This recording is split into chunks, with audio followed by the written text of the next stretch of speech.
Thank you for checking out the channel. The link for the article is in the description. Let's hop into the video. Title: AITA for kicking my BF's girl best friend out of my Halloween party because of her costume?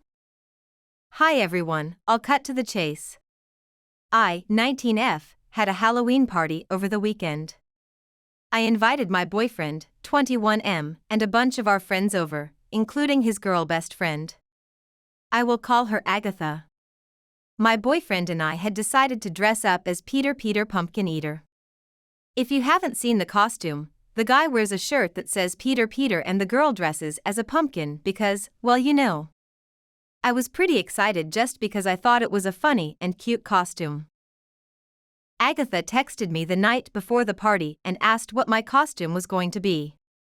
I explained the couple's costume my boyfriend and I would be wearing, and she replied that she would probably just come as a sexy cat. Fast forward to the night of the party, everyone is having fun and it's a nice time. Well, it was, until Agatha walked in dressed as a pumpkin. She went over and hugged my boyfriend. I swear the room went silent. I was pissed. I asked if I could speak with her privately, and we went into my bedroom. I asked why she chose that costume since she knew the details of the joint costume between my boyfriend and I. She said she didn't see the big deal and thought it would be a better group costume.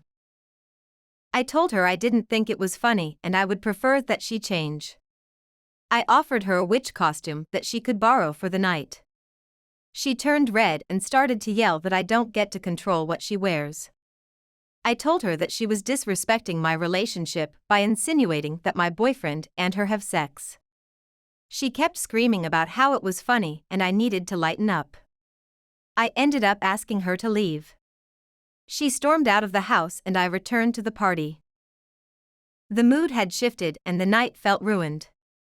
My boyfriend agrees that she crossed the line and is planning on cutting her off completely. But a few of our friends are saying that I was being dramatic and I should have let her stay. I guess I'm just wondering, am I the asshole? Update, 3 months later.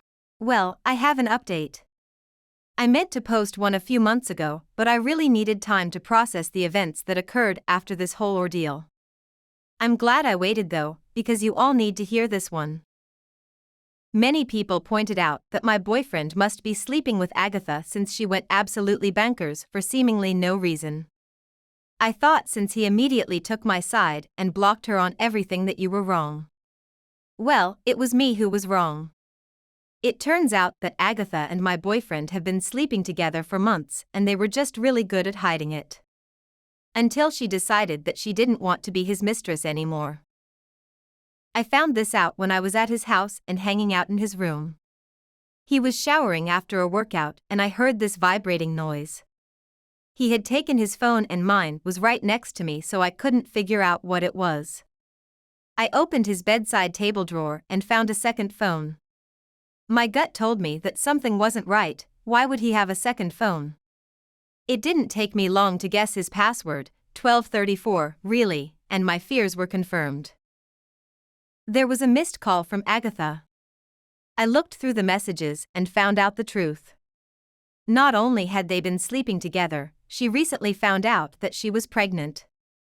This was the reason she pulled the stunt on Halloween. She was trying to force his hand. I also saw that he was messaging other girls as well. I was completely devastated. After his shower, he found me grabbing all of my belongings and putting them in my bag. He asked why I was leaving and I told him because we were finished. I threw his phone on the bed and he looked like he was going to vomit. He started pleading me to hear him out, but I didn't want to hear it. He could have all of those other girls, I didn't want him anymore. He followed me out of the house shaking and crying. He even followed me all the way out to my car trying to block my path. I went over the grass around him and didn't look back. He sent me a long message about how he never wanted to hurt me, that he wanted me back, and how he was using his work phone to text all of these women so I wouldn't find out. That was a really helpful. I sent his boss a nice little message about how company property was being misused and I saw on LinkedIn he no longer works for that company anymore. He is blocked on everything now. I hope him and Agatha have a magical life with their baby. Oh. I heard through the grapevine that he got one of the other woman pregnant too. I'm glad I dodged that bullet. As for me, I am currently in therapy working on my trust issues and learning how to love myself again after this situation. I have been putting myself out there again and have cut contact with anyone who knew what was happening behind my back. Thank you for all the love and support.